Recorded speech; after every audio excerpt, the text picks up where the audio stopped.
Assalamualaikum warahmatullahi wabarakatuh. Selamat pagi anak-anakku. Mari kita awali pembelajaran kali ini dengan bacaan basmalah dulu ya. Bismillahirrahmanirrahim. Pagi ini Ibu mau melanjutkan materi yang ada di tema 1, subtema 1, pembelajaran 2. Seperti yang kita ketahui, kekayaan budaya Indonesia itu ada banyak sekali macamnya di tiap-tiap daerah, mulai dari Sabang sampai Merauke, Rian Jaya nih. Ya. Baik itu berupa rumah adat, alat musik maupun berbagai macam jenis tari-tarian daerahnya. Nah, pada pembelajaran SPDP kali ini, Ibu mau membahas mengenai gerakan tarian. Ya, gerakan tarian. Gerakan tarian yang akan Ibu jelaskan berupa gerakan tari saman. Yuk kita pelajari sedikit pengetahuan mengenai tari saman. Tari saman adalah tarian yang berasal dari suku Gayo, Nanggro Aceh, Darussalam. Tari saman ini dilakukan secara berkelompok. Gerakan tari saman dilakukan dengan cepat dan lincah, ya, dengan cepat dan lincah serta kekompakan tentunya. Gerakan ini bisa dimulai dari posisi berdiri, berlutut maupun duduk.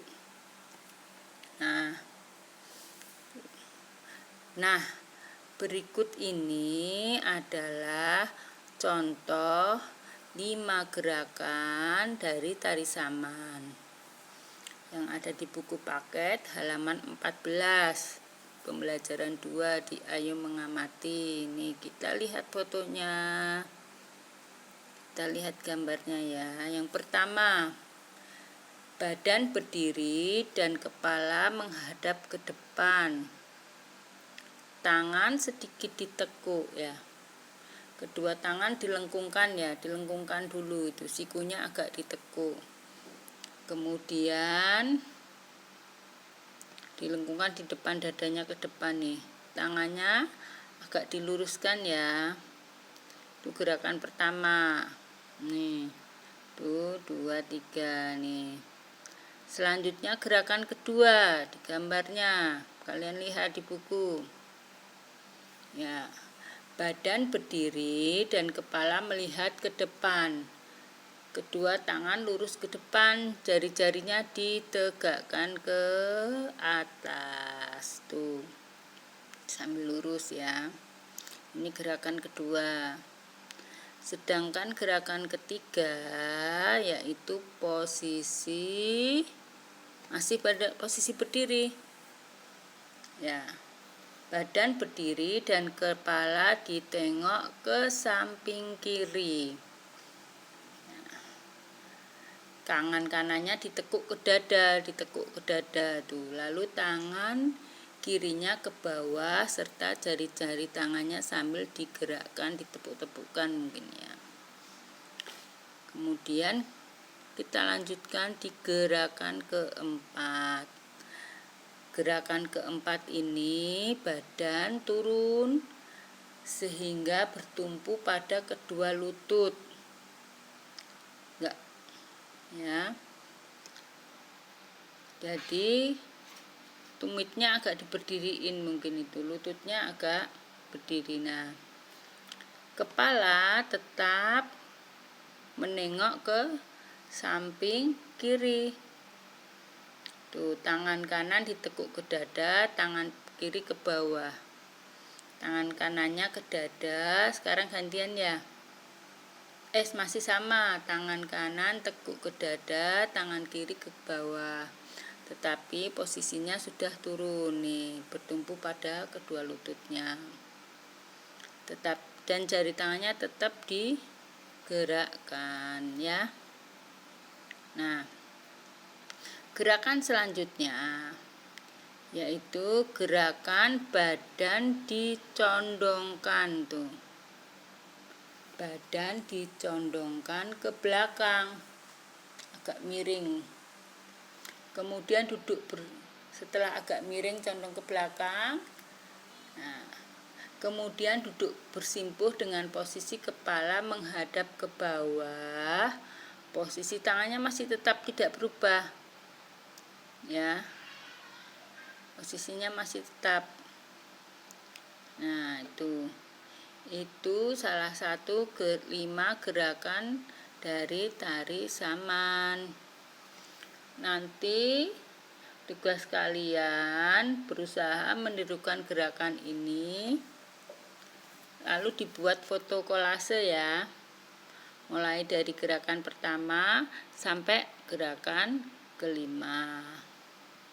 Ya, kalian foto gerakannya, tangan kalian pas tekuk, tangan kalian pas lurus posisi berdiri atau ketika posisi duduk. Difoto satu persatu dulu, lalu dibentuk dalam kolase aja, sesuai dengan urutannya. Nah, mari kita lanjutkan di pembelajaran berikutnya, yaitu ayo membaca. Pelajaran bahasa Indonesia ya, ayo membaca. Bacalah bacaan tentang keberagaman lingkungan di tempat tinggalmu. Nih, bersatu dalam keberagaman di lingkungan tempat tinggal. Judulnya itu ya. Sekarang paragraf pertama. Ini agak menjorok ke dalam tuh. Tiap-tiap paragraf ya, awal kalimat dalam paragraf itu selalu agak menjorok ke dalam. Nih, paragraf pertama Ibu bacain ya. Warga di lingkungan tempat tinggal Bella berasal dari berbagai suku bangsa. Keluarga Bella berasal dari suku Jawa. Keluarga Pak Made atau ayah putu berasal dari suku Bali. Keluarga Pak Buskar, ayahnya si Upi nih, berasal dari suku Minangkabau. Keluarga Pak Freddy, ayahnya si Edo, berasal dari suku Serui, Papua. Dan keluarga Pak Franz, ayahnya si Lucy. Ini teman-teman Bella ya, yang tinggal di kompleksnya. Keluarga Pak Fran, ayahnya si Lucy, berasal dari suku Flores. Tuh tetangga-tetangganya lingkungan tempat tinggal Bella. Paragraf pertama itu tadi. Sekarang paragraf kedua Ibu bacain. Walaupun berasal dari suku yang berbeda, mereka hidup rukun. Tidak pernah ada yang bertengkar, apalagi saling bermusuhan. Mereka juga sangat kompak. Jika ada yang butuh pertolongan, mereka tidak segan-segan memberi bantuan. Ketika ada acara kerja bakti membersihkan lingkungan, semua warga ikut serta dengan semangat.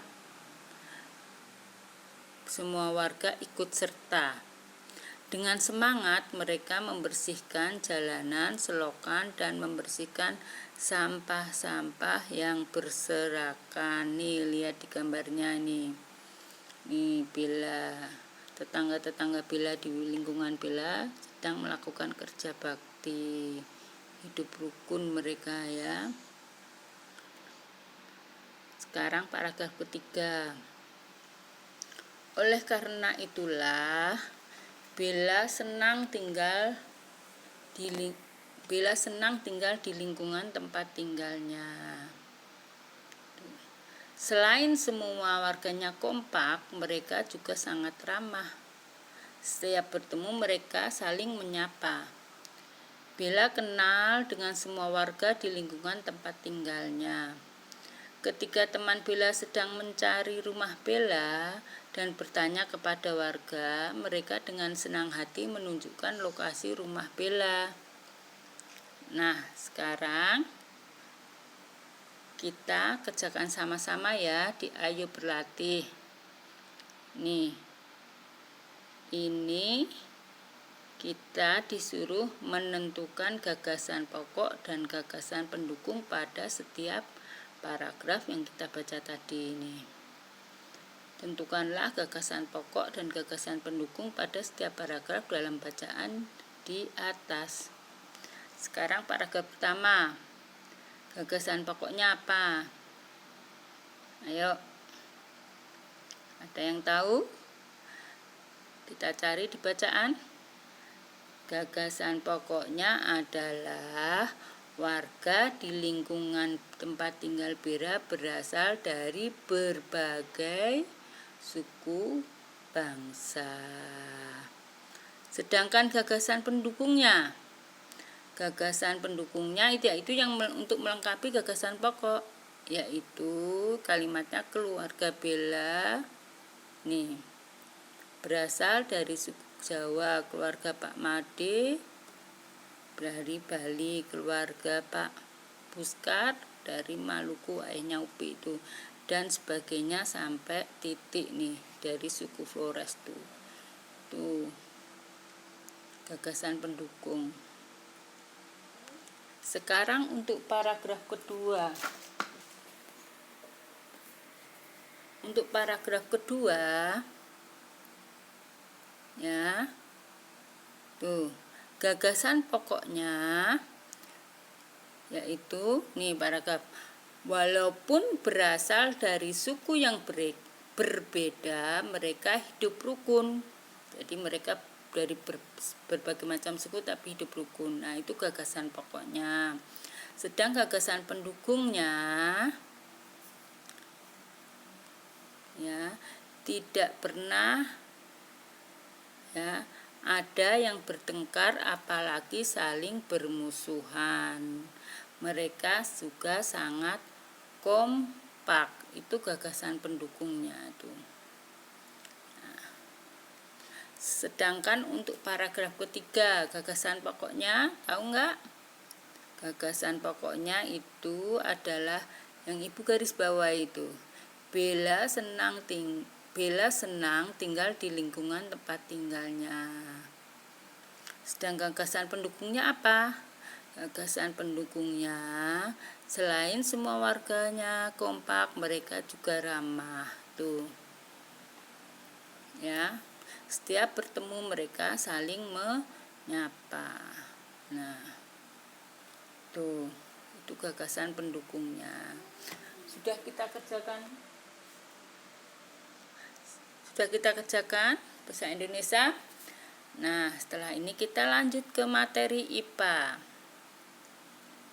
Ayo belajar. Nih, Bella bermain ini mengenai permainan tradisional nih.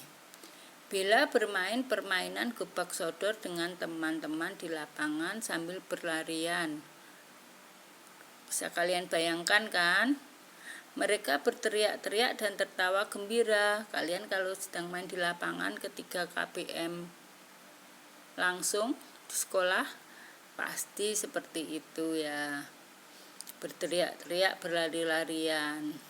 Mengapa semua anak bisa mendengar suara temannya padahal lapangan sangat luas?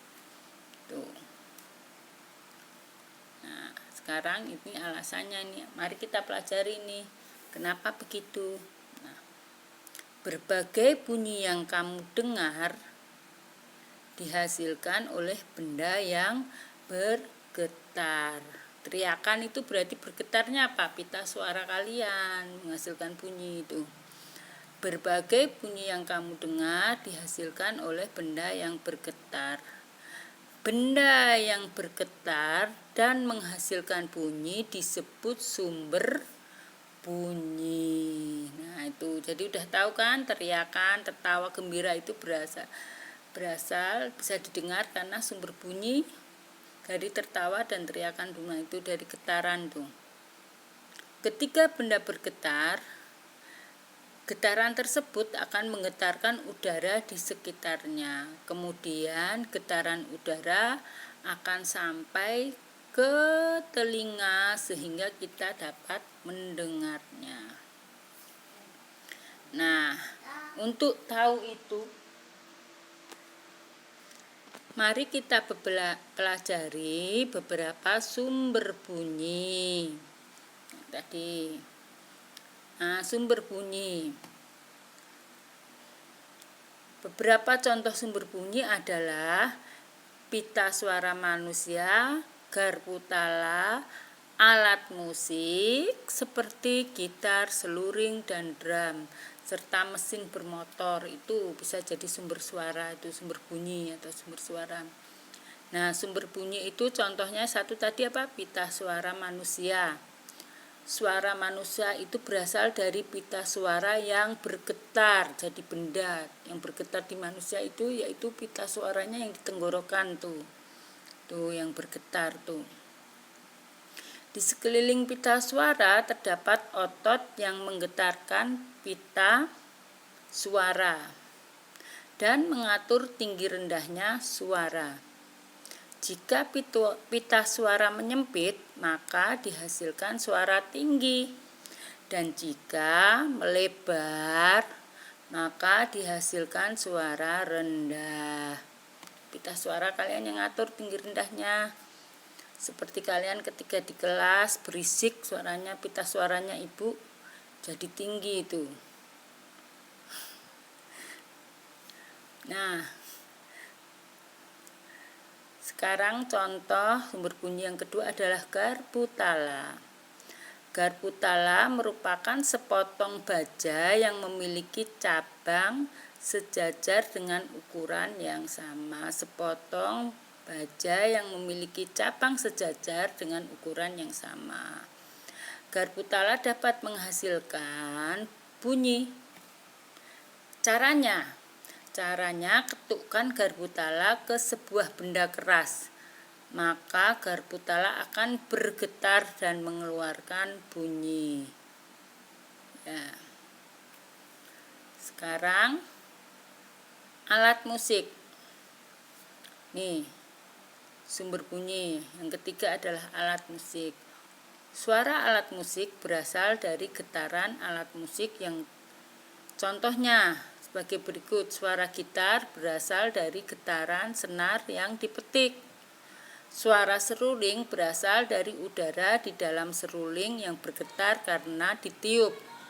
Suara drum berasal dari getaran membran drum yang dipukul. Nih, gambar nih contohnya suara seruling ya.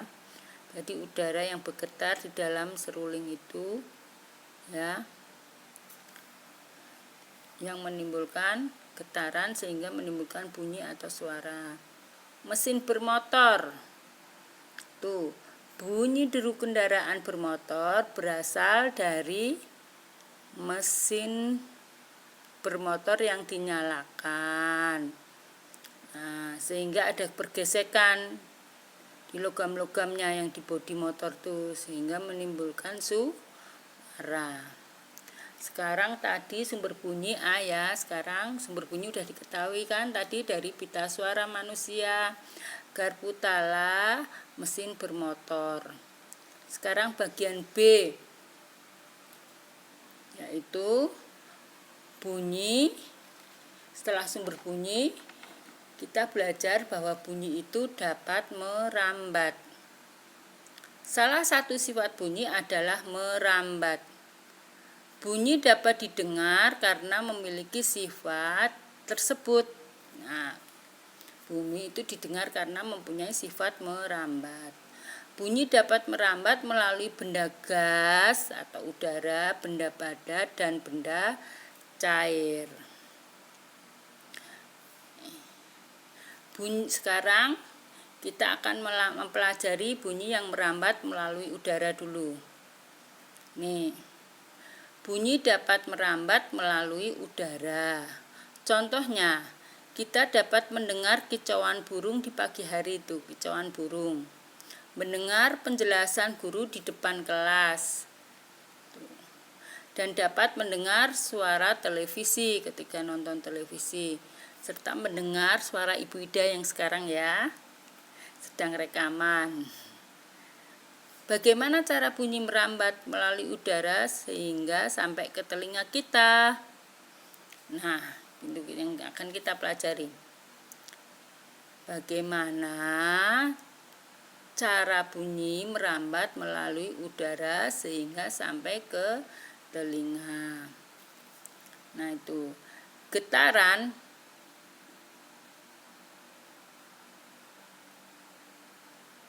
dari sumber bunyi menyebabkan molekul udara di sekitar sumber bunyi itu bergetar.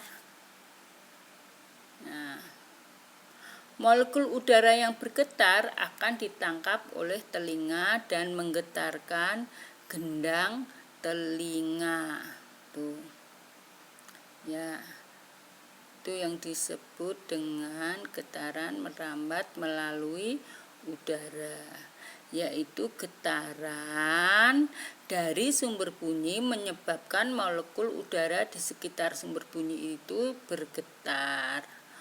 Molekul udara yang bergetar akan ditangkap oleh telinga dan menggetarkan gendang telinga sehingga telinga kita ini bisa mendengar getaran yang ditangkap oleh molekul udara tadi. Ya. Perambatan bunyi tadi melalui udara. Sekarang perambatan bunyi melalui benda padat. Ya. Bunyi dapat merambat melalui benda padat. Misalnya kaleng, benang, besi, kayu, dan tanah, dan batu. Tuh, merambat melalui benda padat. Kalian pukul kaleng, pasti suaranya klontang-klontang-klontang gitu. Besi dipukul-pukul menimbulkan bunyi kan. Benang juga, kayu juga, tanah juga bisa, sama batu itu. Apabila ada tukang batu sedang mukul batu itu pasti kedengaran. Ya, melalui benda padat. Sekarang yang ketiga, ya, perambatan itu selain benda padat, bunyi merambat melalui benda cair. Nih gambarnya. Nih lumba-lumba sedang berinteraksi nih, sedang ngobrol dia, berkomunikasi dengan sesama lumba-lumba. Tuh, merambat melalui air. Melalui benda cair. Jika dua buah batu dipukulkan dalam air, maka bunyinya dapat terdengar jelas. Nanti kalian bikin praktek ya. Tuh, dalam air. Hal tersebut karena bunyi dapat merambat melalui benda cair. Contohnya getaran dari batu yang dipukul akan menggetarkan molekul-molekul air di sekitar batu sehingga sampai ke telinga kita. Tuh, kalian lempar batu ke dalam air, pasti ada suara cemplung gitu kan. Itu tandanya molekul-molekul air bergetar di sekitar batu sehingga menimbulkan suara plung gitu ya. Nah, contoh lainnya, paus dan lumba-lumba dapat berkomunikasi dengan sesamanya karena bunyi dapat merambat di dalam air. Kan dilihat ini nih. Tuh. Ini kan lumba-lumba ini sedang berkomunikasi nih. Bahkan paus dapat berkomunikasi sejauh ratusan kilometer dengan paus lainnya. Nah, sekarang di Ayo Jawab ini kalian jawab dengan rekaman saja. Contohnya gini, apa yang dimaksud dengan bunyi?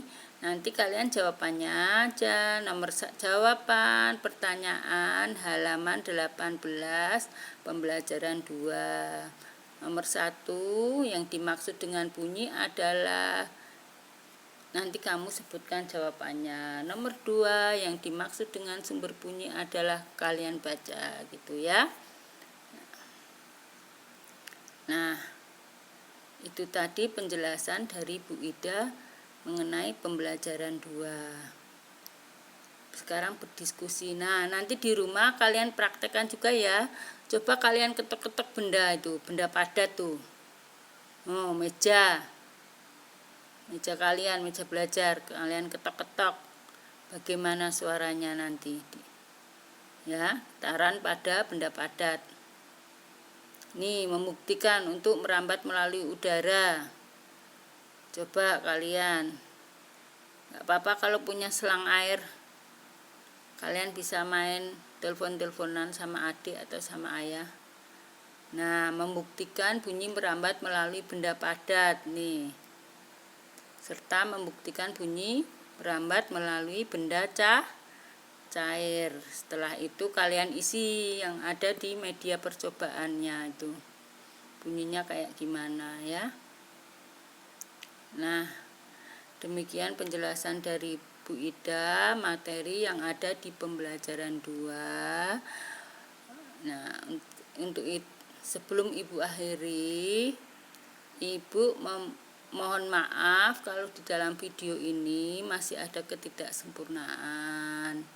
Nah, Ibu harap kalian tetap semangat dalam belajar, jaga kesehatan ya, tidak lupa cuci tangan dan menjaga kebersihan. Jangan lupa untuk rajin ibadah. Wassalamualaikum warahmatullahi wabarakatuh.